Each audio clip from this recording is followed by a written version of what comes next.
ओम शांति। आज 4 मई 2022 के बाबा के अनमोल मधुर महावाक्य सुनेंगे। आज की मुरली में बाबा कहे, दुनिया के अंदर अनेक आत्माएं पवित्र बनते हैं, परंतु वो श्रीमत के आधार पर पवित्र नहीं बनते हैं, इसीलिए वो सजाओं से छूट नहीं सकते हैं। लेकिन तुम बच्चे श्रीमत के आधार पर पवित्र बनते हो, इसीलिए बाबा कहे तुम धर्मराजपुरी की सजाओं से मुक्त हो जाते हो। साथ ही साथ पवित्र बनने से वर्तमान समय में तुम्हारा जीवन हीरे तुल्य बन जाता है और भविष्य में भी उच्च पद के अधिकारी बन जाते हो। पवित्रता की गहराई को समझाते हुए बाबा ने कहा, कोई भी देहधारी को याद नहीं करना है। ये पवित्रता की गहराई है और उसी के लिए बाबा कहे, बच्चे प्रतिदिन ज्ञान अमृत का पान करो और विष को छोड़ दो। सुनते हैं बाबा के मधुर महावाक्य। ओम शांति। मीठे बच्चे, श्रीमत पर पवित्र बनो तो धर्मराज की सजाओं से छूट जाएंगे। हीरे जैसा बनना है तो ज्ञान अमृत पियो, विष को छोड़ो। प्रश्न है आज की मुरली से, सतयुगी पद का सारा मदार किस बात पर है? उत्तर है पवित्रता पर। सतयुगी पद का सारा मदार पवित्रता के आधार पर है। तुम्हें याद में रह पवित्र जरूर बनना है। पवित्र बनने से ही सदगति होगी। जो पवित्र नहीं बनते वे सजा खाकर अपने धर्म में चले जाएंगे। जो पवित्र नहीं बनते वे सजा खाकर अपने धर्म में चले जाते हैं। तुम भल घर में रहो, परंतु किसी देहधारी को याद नहीं करो। यह है पवित्रता की गहराई। पवित्र रहो तो उच्च पद मिल जाएगा। आज की मुरली से पहले गीत बजा है, तुम्हें पाके हमने जहान को पा लिया, जमीन तो क्या आसमान को पा लिया। ओम शांति। शिव भगवान वाच, और कोई को भी भगवान नहीं कहा जाता। एक निराकार परमपिता परमात्मा को ही शिव बाबा कहा जाता है। वह है सभी आत्माओं का बाप। पहले पहले यह निश्चय होना चाहिए। किस बात का निश्चय? हम शिव बाबा के बच्चे जरूर हैं। दुख के समय कहते हैं, परमात्मा सहायता करो, रहम करो। यह भी नहीं जानते कि हमारी आत्मा परमात्मा को याद करती है। मनुष्य ये भी नहीं जानते कि अंदर से आत्मा परमात्मा को याद करती है। अहम आत्मा का बाप वह है। इस समय सारी दुनिया है पतित आत्माओं की। गाते हैं, हम पापी नीच है, आप संपूर्ण निर्विकारी है, परंतु फिर भी अपने को समझते नहीं है।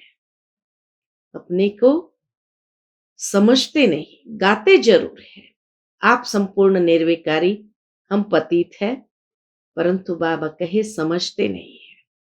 बाप समझाते हैं कि जब तुम कहते हो भगवान बाप एक है, तो तुम सब आपस में भाई भाई हो गए। फिर शरीर के नाते सब भाई बहन हो गए। आपस में भाई भाई है आत्मा के नाते, फिर शरीर के नाते सब भाई बहन ठहरे। शिव बाबा के बच्चे फिर प्रजापिता ब्रह्मा के भी बच्चे ठहरे। यह तुम्हारा बेहद का बाप टीचर, गुरु है। शिव बाबा हमारा बेहद का बाप, टीचर, गुरु है। ये कहते हैं, मैं तुमको पतित नहीं बनाता हूं, मैं तो आया हूं पावन बनाने। अगर मेरी मत पर चलेंगे तो। यहां तो सब मनुष्य किसकी मत पर है? बाबा कहे, यहां तो सब मनुष्य रावण मत पर है। सब में 5 विकार है। बाप कहते हैं, बच्चे अब निर्विकारी बनो, श्रीमत पर चलो। परंतु विकारों को छोड़ते ही नहीं है तो स्वर्ग के मालिक बनते नहीं। सब अजामिल जैसे पापी बन गए हैं। रावण संप्रदाय है, ये शोक वाटिका है। कितना दुखी है। बाप आकर फिर राम राज्य बनाते हैं। तो तुम बच्चे जानते हो कि यह सच्चा सच्चा युद्ध का मैदान है। गीता में भगवान कहते हैं, काम महाशत्रु है, उन पर जीत पहनो। सो तो पहनते नहीं है। गीता में कहा हुआ है, पढ़ेंगे भी लेकिन जीत पहनते नहीं है। अभी बाप बैठ समझाते हैं, तुम्हारी आत्मा इन ऑर्गन्स द्वारा सुनती है, फिर सुनाती है। एक्ट आत्मा करती है। हम आत्मा है, शरीर धारण कर पाठ बजाते हैं। परंतु मनुष्य आत्म अभिमानी के बदले देह अभिमानी बन पड़े हैं। अब बाप कहते हैं, देही अभिमानी बनो। सतयुग में आत्म अभिमानी रहते हैं, परमात्मा को नहीं जानते हैं। सतयुग में नेचुरल आत्म अभिमानी रहते, परमात्मा को कोई भी जानते नहीं। यहां तुम देह अभिमानी हो और परमात्मा को भी नहीं जानते हो, इसलिए तुम्हारी ऐसी दुर्गति हो गई है। बाबा ने कारण बताया कि इतनी दुर्गति क्यों हुई, क्योंकि न परमात्मा को जानते और ऊपर से देह अभिमान में रहते, तो नेचुरल है दुर्गति तो होनी है। इसीलिए तुम्हारी ऐसी दुर्गति हो गई है। दुर्गति को भी समझते नहीं। जिनके पास धन बहुत है वह तो समझते हम स्वर्ग में बैठे हैं। बाप कहते हैं ये सब गरीब बन जाते हैं क्योंकि विनाश होना है। विनाश होना तो अच्छा है ना, हम फिर मुक्ति धाम में चले जाएंगे, इसमें तो खुश होना चाहिए। तुम मरने के लिए तैयारी कर रहे हो। मनुष्य तो मरने से डरते हैं। बाप तुमको वैकुंठ ले चलने के लिए लायक बना रहे हैं। पतित तो पतित दुनिया में ही जन्म लेते रहते हैं। स्वर्गवासी कोई भी नहीं होते। मूल बात बाप कहते हैं, पवित्र बनो। पवित्र बनने बिगर पवित्र दुनिया में चल नहीं सकेंगे। पवित्रता पर ही अबलाओं पर मार पड़ती है। विष को अमृत समझते हैं। बाप कहते हैं, ज्ञान अमृत से तुमको हीरा जैसा बनाता हूं। ज्ञान अमृत से ही तुमको हीरे जैसा बनाता हूं। फिर तुम विष खाकर कौड़ी जैसे क्यों बनते हो? आधा कल्प तुमने विष खाया, अब मेरी आज्ञा मानो।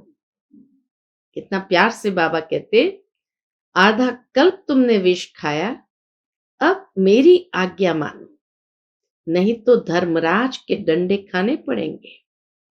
लौकिक बाप भी कहते हैं, बच्चे ऐसा काम नहीं करो जो कुल का नाम बदनाम हो। बेहद का बाप कहते हैं, श्रीमत पर चलो, पवित्र बनो। अगर काम चिता पर बैठे तो तुम्हारा मुंह काला तो है और ही काला हो जाएगा। अभी तुमको ज्ञान चिता पर बिठाए गोरा बनाते हैं। काम चिता पर बैठने से स्वर्ग का मुंह भी नहीं देख सकेंगे। इसलिए बाप कहते हैं, अब श्रीमत पर चलो। ना कितना बाबा ने श्रीमत का महत्व बताया। बाप तो बच्चों से ही बात करेंगे ना, बच्चे ही जानते हैं। बाप हमको स्वर्ग का वर्षा देने आए हैं। कलयुग अब पूरा होना है। जो बाप की श्रीमत पर चलेंगे उनकी ही सदगति होगी। पवित्र नहीं बनेंगे तो सजा खाकर अपने धर्म में चले जाएंगे। भारतवासी ही स्वर्गवासी थे, अब पतित बन पड़े हैं, स्वर्ग का पता ही नहीं है। तो बाप कहते हैं, तो मेरी श्रीमत पर न चल, औरों की मत पर चल, विकार में गए तो मरे। फिर भल पिछाड़ी में स्वर्ग में आएंगे, परंतु पद बहुत हल्का पाएंगे। अभी जो शाहूकार है वह गरीब बन जाते हैं, जो यहां गरीब है वह शाहूकार बनेंगे। बाप गरीब निवाज है। सारा मदार किस पर है? बाबा के सारा मदार पवित्रता पर है। बाप के साथ योग लगाने से तुम पावन बनेंगे। बाप बच्चों को समझाते हैं, मैं तुमको राजयोग सिखाता हूं, मैं घर बार नहीं छुड़ाता हूं। भल घर में रहो, परंतु विकार में मत जाओ और कोई भी देहधारी को याद नहीं करो। इस समय सब पतित है। सतयुग में पावन देवता थे, इस समय वह भी पतित बन पड़े हैं। स्वर्ग के पावन देवताएं भी नीचे उतरते उतरते एकदम पतित बन पड़े हैं। पुनर्जन्म लेते लेते अब अंतिम जन्म हो गया है। तुम सब कौन हो? बाबा कहे, तुम सब पार्वतियां हो। तुमको अब अमरनाथ बाप अमर कथा सुना रहे हैं, अमरपुरी का मालिक बनाने। तो अब अमरनाथ बाप को याद करो। याद से ही तुम्हारे विकर्म विनाश होंगे। बाकी शिव शंकर व पार्वती कोई पहाड़ों पर नहीं बैठे हैं। यह सब भक्ति मार्ग के धक्के हैं। आधा कल्प बहुत धक्के खाए हैं। अब बाबा कहते हैं, क्या कहते हैं? मैं तुमको स्वर्ग में ले जाऊंगा। आधा कल्प बहुत धक्के खाए, अब बाबा कहते हैं, मैं तुमको स्वर्ग में ले जाऊंगा। सतयुग में सुख ही सुख है, न धक्के खाते न गिरते। मुख्य बात है ही पवित्र रहने की। यहां जब बहुत अत्याचार करते हैं तो पाप का घड़ा भर जाता है और विनाश होता है। अब एक जन्म पवित्र बनो तो पवित्र दुनिया के मालिक बन जाएंगे। अब जो श्रीमत पर चले, अगर कल्प पहले श्रीमत पर नहीं चले हैं तो अभी भी नहीं चलेंगे, न पद पाएंगे। एक बाप के तुम बच्चे हो। तुम तो आपस में भाई बहन हो गए, परंतु बाप का बनकर अगर गिरे तो और भी रसाताल में चले जाएंगे और ही पापात्मा बन जाएंगे। यह है ईश्वरीय गवर्नमेंट। अगर मेरी मत पर पवित्र नहीं बने तो धर्मराज द्वारा बहुत कड़ी सजा खानी पड़ेगी। जन्म जन्मांतर के जो पाप किए हैं उन सब की सजा खाकर हिसाब किताब चुकतू करना होगा। या तो योग बल से विकर्मों को भस्म करना होगा। बाबा कहे, या तो योग बल से विकर्म को भस्म करना होगा, या तो बहुत कड़ी सजा खानी पड़ेगी। कितने ढेर ब्रह्मा कुमार और कुमारियां हैं, सब पवित्र रहते हैं, भारत को स्वर्ग बनाते हैं।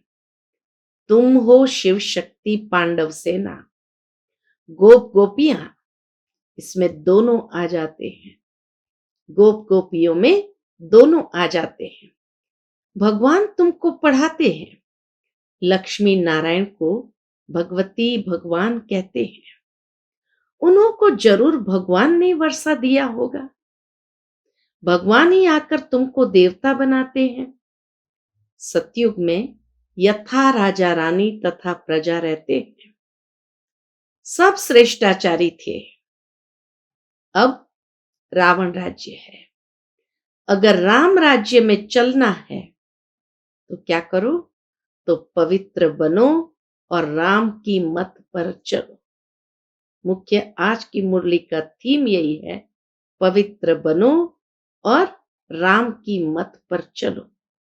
रावण की मत से तो तुम्हारी दुर्गति होती है। गाया हुआ भी है, किनकी दबी रहेगी धूल में, किनकी राजा खाए। सोना आदि जमीन में दीवारों में छिपाते हैं। अचानक मरेंगे तो सब कुछ वहां ही रह जाएगा। विनाश तो होना ही है। अर्थक्वेक आदि जब होती है तो चोर लोग भी बहुत निकल पड़ते हैं। अब धनी बाप आया है तुमको अपना बनाकर विश्व का मालिक बनाने। आजकल वानप्रस्थ अवस्था में भी विकार बिगर रह नहीं सकते। बिल्कुल ही तमो प्रधान हो गए हैं। बाप को पहचानते ही नहीं। बाप कहते हैं मैं पवित्र बनाने आया हूं। अगर विकार में जाएंगे तो बड़ी कड़ी सजा खानी पड़ेगी। मैं पवित्र बनाए पवित्र दुनिया स्थापन करने आया हूं। तुम फिर पतित बन विघ्न डालते हो। स्वर्ग की रचना करने में बाधा डालते हो तो बहुत कड़ी सजा खानी पड़ेगी। मैं आया हूं तुमको स्वर्गवासी बनाने के लिए। अगर विकार नहीं छोड़ेंगे तो धर्मराज द्वारा बहुत मारे जाएंगे। बहुत त्राही त्राही करनी पड़ेगी। कितना बाबा हम बच्चों को सावधान करते हैं। कोई डराते नहीं है, लेकिन बाबा बच्चों को सावधान करते हैं कि बहुत त्राही त्राही करनी पड़ेगी। ये इंद्र सभा है। कहानी है ना, वहां ज्ञान परियां थी।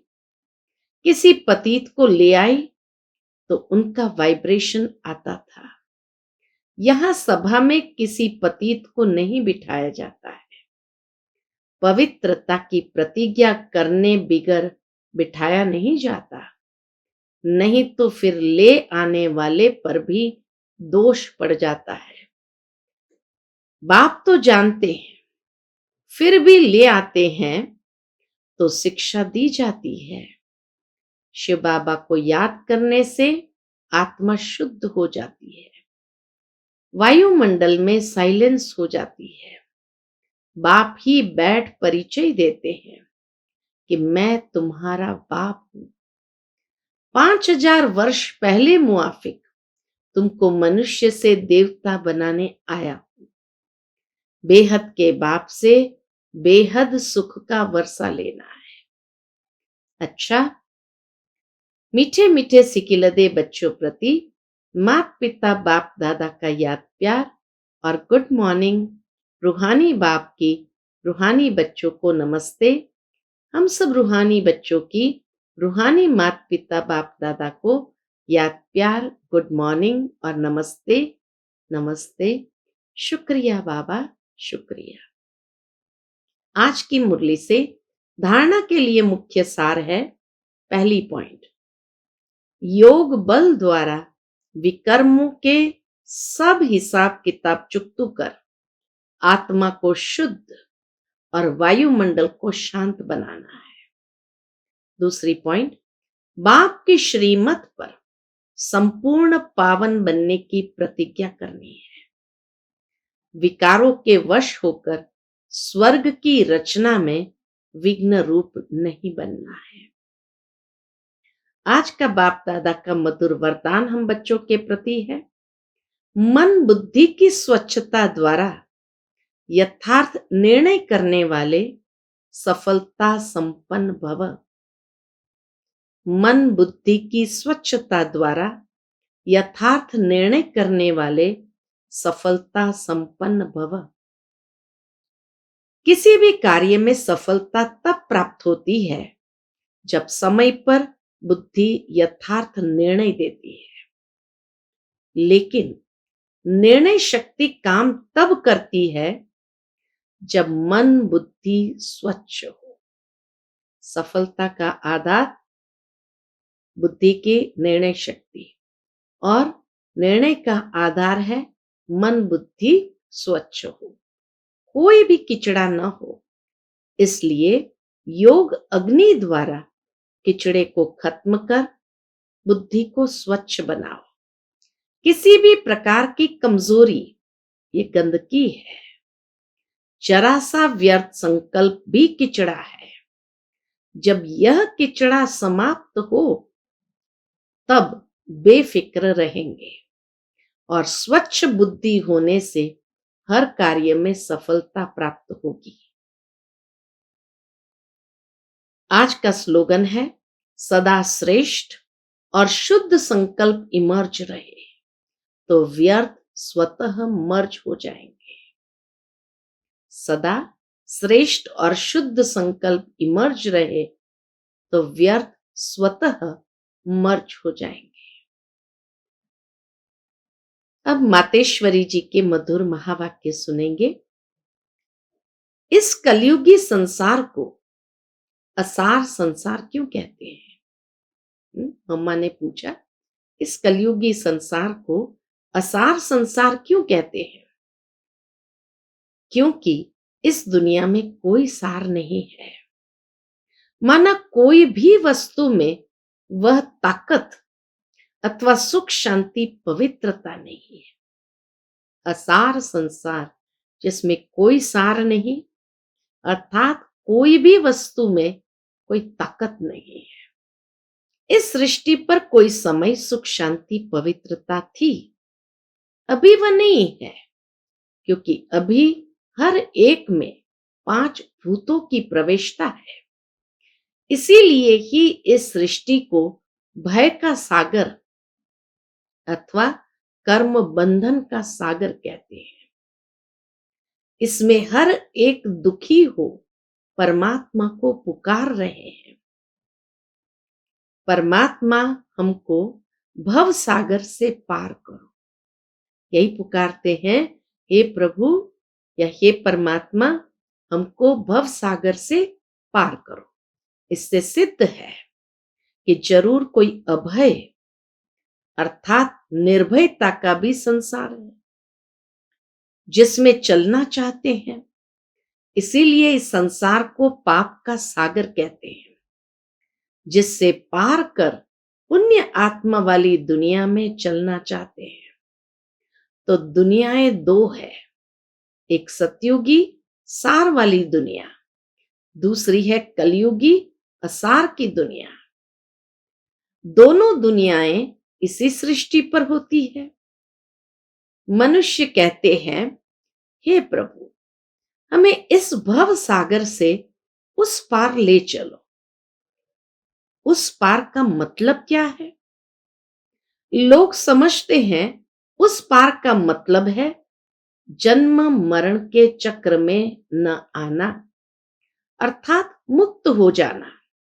अब यह तो हुआ मनुष्य का कहना, परंतु परमात्मा कहते हैं, बच्चों सचमुच जहां सुख शांति है, दुख शांति से दूर है, उस दुनिया में मैं तुमको ले चलता। इस पार से उस पार माना ऐसी दुनिया में ले चलता हूं जहां सुख शांति है। जब तुम सुख चाहते हो तो जरूर वो इस जीवन में होना चाहिए। अब वो तो सतयुगी वैकुंठ के देवताओं की दुनिया थी, जहां सर्वदा सुखी जीवन थी। उन देवताओं को अमर कहते थे। अब अमर का भी कोई अर्थ नहीं है। ऐसे तो नहीं देवताओं की आयु इतनी बड़ी थी जो कभी मरते नहीं थे। अब ये कहना उन्हों का रॉन्ग है, क्योंकि ऐसे है नहीं। जिसने भी जन्म धारण किया उसको मरना जरूर है। उनकी आयु कोई सत्युग त्रेता तक नहीं चलती है, परंतु देवी देवताओं के जन्म सतयुग त्रेता में बहुत गए, बहुत हुए। देवी देवताओं के जन्म सतयुग त्रेता में बहुत हुए हैं। 21 जन्म तो उन्होंने अच्छा राज्य चलाया है, और फिर 63 जन्म द्वापर से कलयुग के अंत तक। टोटल उन्हों के जन्म चढ़ती कला वाले 21 हुए और उतरती कला वाले 63 हुए। टोटल मनुष्य 84 जन्म लेते हैं।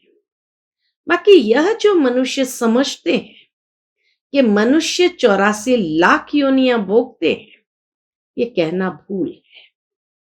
अगर मनुष्य अपनी योनि में सुख दुख दोनों पार्ट भोग सकते हैं, तो फिर जानवर योनि में भोगने की जरूरत ही क्या है। बाकी टोटल सृष्टि पर जानवर, पशु, पंछी आदि 84 लाख योनियां हो सकती है।